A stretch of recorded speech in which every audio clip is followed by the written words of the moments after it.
Here is how to make a profit and loss statement in QuickBooks Online. Step by step. Begin in the left-hand menu and click Reports. This opens the reporting area where QuickBooks groups the available reports by type. From there, select Standard Reports so you are working from the main report library and not a custom report view. Once you are in Standard Reports, go to the Find Report by Name search box. Click into that field and enter Profit and Loss. As you type, QuickBooks will narrow the list of results. When Profit and Loss appears, select it from the search results to open the report.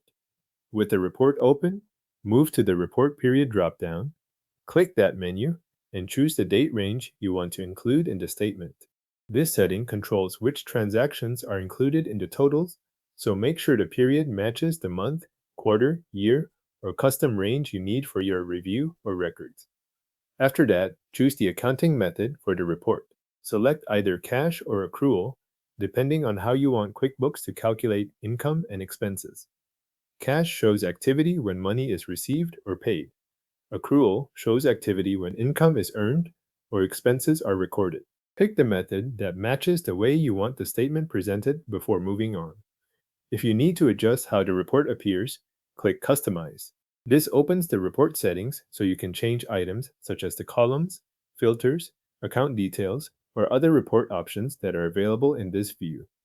You might use this area to narrow the report to certain accounts, change the layout, or control how much detail is shown.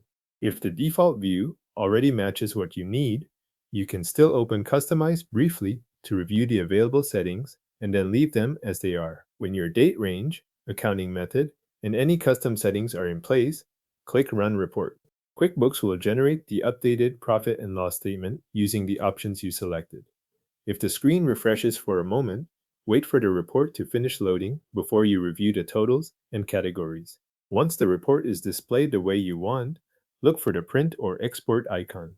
Use print if you want a paper copy or a printable version from your browser. Use export if you want to download the statement as a PDF or as an Excel file for sharing, saving, or additional review outside QuickBooks. Choose the format that fits what you need to do next. Then complete the print or download action. Your profit and loss statement is now generated in QuickBooks Online and ready to print or export.